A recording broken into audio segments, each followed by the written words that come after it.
जय हिंद। आज हम पढ़ेंगे अपने विषुवत रेखा के बारे में, कर्क रेखा के बारे में, मकर रेखा के बारे में, आर्कटिक रेखा के बारे में, अंटार्कटिक रेखा के बारे में, ध्रुवों के बारे में, इन सब के बारे में अध्ययन करेंगे। इसके पहले वाले वीडियो में हमने आपको बताया है कि अक्षांश रेखाएं क्या होती है, देशांतर रेखाएं क्या होती है, विषुवत रेखा क्या होती है, टाइम का निर्धारण कैसे होता है, कैसे 0 डिग्री GMT लाइन के आगे का समय आगे होता है, उसके पश्चिम का समय पीछे होता है, कितनी रेखाएं अक्षांश की है, कितनी रेखाएं देशांतर की हैं, इन सब के बारे में हमने अध्ययन किया था।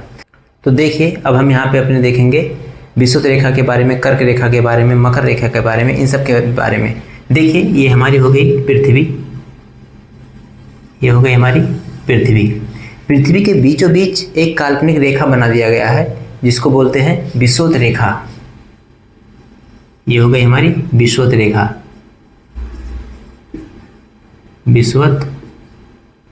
विषुवत रेखा। इसी को विषुवत रेखा बोलते हैं, इसी को 0 डिग्री बोलते हैं, इसी को इक्वेटर बोलते हैं, चाहे 0 डिग्री। अब देखिए, ये हो गया विषुवत रेखा।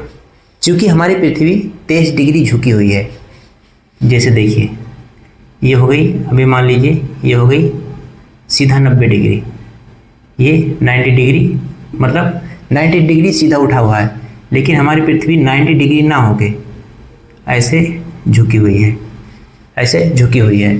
यहाँ से अगर यहाँ की दूरी देखा जाए तो 23.5 डिग्री झुकी हुई है, 23.5 डिग्री।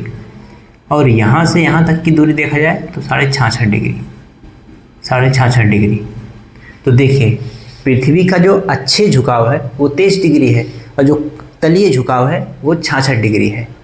तो इसीलिए हम 23.5 डिग्री पे को हम अपना कर्क रेखा बोलते हैं और 23.5 डिग्री दक्षिण को हम अपना मकर रेखा बोलते हैं, और 66.5 डिग्री को हम अपना उत्तरी गोलार्ध में 66.5 डिग्री को अपना आर्कटिक रेखा बोलते हैं, और 66.5 डिग्री दक्षिणी गोलार्ध में हम अंटार्कटिक रेखा बोलते हैं। अब देखें यहाँ पे, ये जैसे 23 डिग्री झुकी हुई है। अब यहाँ पे हम एक और दूसरा बना देते हैं ऐसे, यहाँ पे ये हमारी हो गई विषुवत रेखा। यहाँ से यहाँ तक हो गई हमारी कर्क रेखा, इसको बोलते हैं विषुवत रेखा, विषुवत रेखा। अब ठीक इसके नीचे यहाँ पे ये हो गया हमारा मकर रेखा। अब देखिए, ये हम इस लाइनों को टेढ़ा क्यों बनाते हैं? क्योंकि देखिए, ये हमारी पृथ्वी ऐसे गोल है, तो आप ऐसे गोल नहीं बना सकते। हमारी पृथ्वी गोल है तो सीधा बनाने के लिए ऐसे टेढ़ा ही बनेगा, ऐसे टेढ़ा ही बनेगा। तो हम इतना इसको ऐसे टेढ़ा ही बनाते हैं। ठीक, ये हो गया हमारा कर्क रेखा, मकर रेखा, विषुवत रेखा। कर्क रेखा 23.5 डिग्री को हम कर्क रेखा बोलते हैं, 23.5 डिग्री।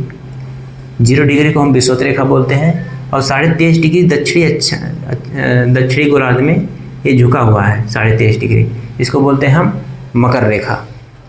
और 66.5 डिग्री यहाँ पे है, इसको बोलते हैं आर्कटिक रेखा, 66.5 डिग्री, 66.5 डिग्री, इसको बोलते हैं आर्कटिक रेखा, आर्कटिक रेखा। और सेम दक्षिण में भी 66.5 डिग्री को हम बोलेंगे अंटार्कटिक रेखा, अंटार्कटिक रेखा। और देखिए, जो उत्तर की तरफ है इसको बोलेंगे उत्तरी ध्रुव, और जो यहाँ पे दक्षिण की तरफ है इसको बोलेंगे दक्षिणी ध्रुव, इसको बोलेंगे हम दक्षिणी ध्रुव। इतना आपको समझ में आया? अब देखिए, जो हमारा कर्क रेखा है वो 17 देशों से होकर गुजरती है, जैसे मैक्सिको, द बहामास, पश्चिमी Sahara, Mauritania, Mali, Algeria, Niger, Libya, मिस्र, सऊदी अरब, Oman, UAE, Qatar, Bharat, Bangladesh, चीन, ताइवान, 17 देश से होके गुजरती है। और ऐसे हमारी विषुवत रेखा 13 देशों से होके गुजरती है, इससे Ecuador, Colombia, Brazil, Sao Tome Principe, Gabon, Congo गणराज्य, Uganda, Kenya, Somalia, Maldives, Indonesia, Kiribati, ये 13 देश से होकर गुजरती है। और जो हमारा मकर रेखा है वो 10 देशों से होकर गुजरती है। Chile, Argentina, Paraguay, Brazil, Namibia, Botswana, South Africa, Mozambique, Madagascar और ऑस्ट्रेलिया, 10 देशों से होकर गुजरती है। तो आपको ये पता हो गया कि कौन सी रेखाएं कितने देशों से होकर गुजरती है। कर्क रेखा 17 देश, विषुवत रेखा 13 देश और मकर रेखा 10 देश से होकर गुजरती है। 10 देश से होकर गुजरती है, ये बहुत इम्पोर्टेंट है। अब हम आपको बता देते हैं कि यहाँ पे ऋतुएं कैसे चेंज होती है।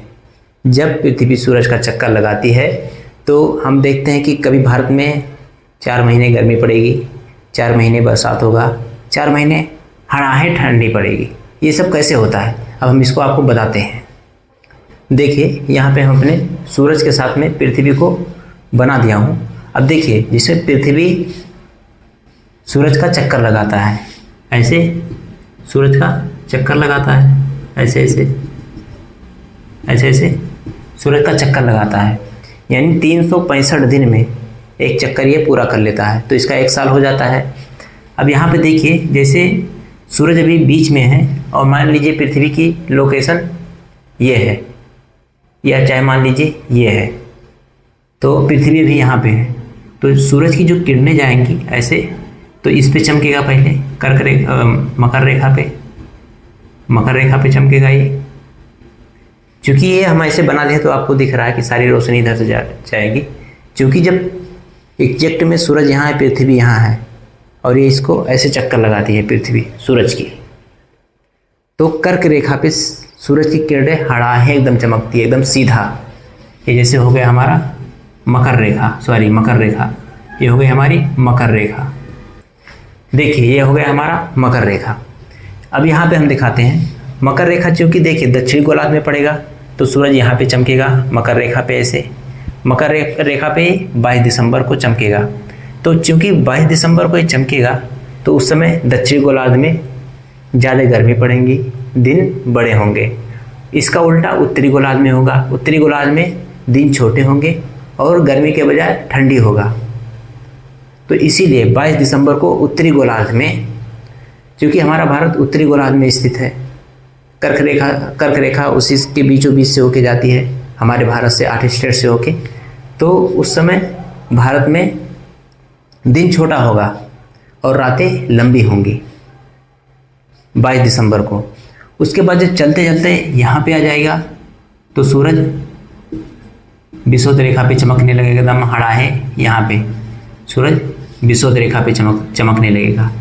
अब देखिए ये विषुवत रेखा पे 21 मार्च को आएगा, 21 मार्च को आएगा, 22 दिसंबर को यहाँ रहेगा, 3 महीने बाद फिर यहाँ पे आ जाएगा, विषुवत रेखा पे चमकेगा। तो देखिए ये विषुवत रेखा है, ये आएगा 21 मार्च को विषुवत रेखा पे चमकेगा। क्योंकि ये इस समय विषुवत रेखा पूरे पृथ्वी के बीचों बीच से होके जाती है, तो ना उत्तरी गोलार्ध में दिन बड़े होंगे ना दक्षिणी गोलार्ध में दिन बड़े होंगे, दोनों गोलार्धों में दिन रात बराबर होंगी, दोनों गोलार्धों में गर्मियाँ बराबर होंगी। क्योंकि ये विषुवत रेखा पे है, मध्य में है, इसलिए। अब देखिए 3 महीने बाद फिर आएगा तो सूरज फिर इस पे आ जाएगा कर्क रेखा पे, यहाँ पे कर्क रेखा पे आ जाएगा ये 21 जून को कर्क रेखा पे आ जाएगा ये। अब जैसे ही 21 जून को यहाँ पे ये हो गया हमारा कर्क रेखा, 21 जून को आ जाएगा। देखिए चूँकि कर्क रेखा भारत के बीचों बीच से होकर गुजरती है और ये उत्तरी गोलार्ध में आ जाएगा, उत्तरी गोलार्ध में सबसे कर्क रेखा पे आ जाएगा। क्योंकि ये जो हमारी सूरज है वो कर्क रेखा और मकर रेखा के बीच में अप डाउन करती रहती है। कर्क रेखा पे 21 जून को आएगा और ये उत्तरी गोलार्ध में पड़ेगा। तो सेम इसका विपरीत होगा, जो यहाँ पे 22 दिसंबर को हो रहा था उसका विपरीत अब होने लगेगा। क्योंकि यहाँ पे दक्षिणी गोलार्ध में दिन बड़ा होता था अब यहाँ पे उत्तरी गोलार्ध में दिन बड़ा होगा 21 जून को, दक्षिणी गोलार्ध में दिन छोटे होंगे। दक्षिणी गोलार्ध में ठंडी ज़्यादा पड़ेगी, उत्तरी गोलार्ध में ठंडी कम पड़ेगी। दक्षिणी गोलार्ध में रातें बड़ी होंगी, दिन छोटी होंगी, और ऐसे ही उत्तरी गोलार्ध में दिन लंबे होंगे, रातें छोटी होगी। ये डिफरेंस होगा। उसके बाद में ये फिर जाएगा, फिर ये विषुवत रेखा पे आ जाएगा यहाँ पे, फिर यहाँ पे विषुवत रेखा पे ये चमकेगा, फिर आ जाएगा ये 23 सितंबर यहाँ पे फिर आ जाएगा। फिर ये 23 सितंबर को विषुवत रेखा पे आ जाएगा। तो विषुवत रेखा पे सूरज 2 बार आएगा। अगर मकर रेखा से कर्क रेखा पे जाएगा, यहाँ से मकर रेखा से कर्क रेखा पे जाएगा तो भी विषुवत रेखा से होके जाना पड़ेगा इसको। अगर ये कर्क रेखा से मकर रेखा पे आ रहा है तो भी विषुवत रेखा से होके जाना पड़ेगा। इसीलिए सूरज की किरणें विषुवत रेखा पे 2 बार पड़ती है, विषुवत रेखा पे 2 बार पड़ती है। एक हमारा 21 मार्च और 23 सितंबर। तो यहाँ पे जब विषुवत रेखा पे पड़ेगी तो दिन रात बराबर होंगे। जो रीजन यहाँ पे हो रहा था वही प्रक्रिया यहाँ भी होगी, सेम प्रोसेस होगा।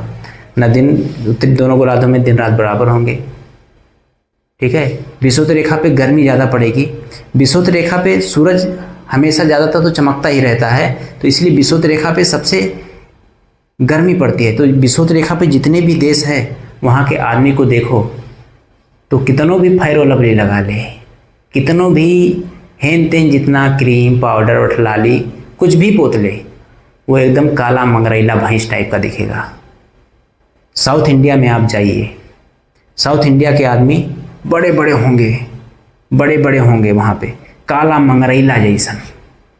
और आप कश्मीर चले जाइए, कश्मीर में खूब गोरी होगी, एक चमाटा मार दो तो ऐसा जितना जहाँ पे चोट लगेगा ऐसे छप जाएगा, ऐसे फोटो कॉपी हो जाएगा।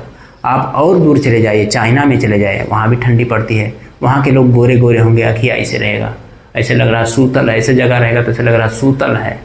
तो इसीलिए सूरज की जो गर्मी है वो कर्क रेखा और मकर रेखा के बीच में ज़्यादा रहती है। और जो ये होता है हमारी उत्तरी गोलार्ध हो गया उत्तरी, और ये हो गया हमारा दक्षिणी गोलार्ध, ये हो गया हमारा दक्षिणी गोलार्ध। तो चूँकि सूरज की किरणें कर्क रेखा और मकर रेखा के बीचों बीच में हमेशा चमकती रहती है, और यहाँ पे अंटार्कटिक और आर्कटिक जो रेखा है ये आर्कटिक हो गया, ये अंटार्कटिक हो गया। इसके उधर सूरज का प्रकाश जाता तो है लेकिन कम जाता है, गर्मियाँ नहीं पड़ती, वहाँ पे ठंडी पड़ती है। इसलिए रसिया में एकदम हड़ाहे ठंडी पड़ती है। रसिया में जो जितनी समुंदर वाला एरिया है सारे पे बर्फ़ जमा रहता है, और जो जितने यहाँ कर्क रेखा और मकर रेखा के बीच में है या थोड़ा इससे और दूर तक है वहाँ पे बर्फ़ नहीं मिलेगा क्योंकि गर्मी पड़ती है। और इधर जाओगे तो पूरा हड़ाहे बर्फ़ मिलेगा। आप दक्षिण में आ जाइए, यहाँ पे पूरा महाद्वीप ही बर्फ़ से बना हुआ है, पूरा महाद्वीप ही बर्फ़ से बन गया है। वहाँ ज़मीन है ही नहीं, सिर्फ 2% वहाँ पे ज़मीन है, क्योंकि वहाँ पे रोशनी ही नहीं जाती, गर्मी ही नहीं होती, तो वहाँ पे पूरी ठंडी पड़ती है। तो वहाँ कई देशों के शोध संस्थान हैं। तो पूरा अंटार्कटिका महाद्वीप ही है, एक महाद्वीप ही अंटार्कटिका है। यहाँ पे गर्मी पड़ती ही नहीं, इसलिए यहाँ पे ठंडी हड़ाहे पड़ती है, इतना ज़बरदस्त ठंडी पड़ती है कि यहाँ की जो सागर है वहाँ पे पूरा बर्फ़ जमा हुआ है। तो आप समझ गए। तो इसीलिए भारत में ऋतुएं बदलती है। तो उम्मीद है कि आपको ये सारी चीज़ें खूब अच्छे से समझ में आई होंगी।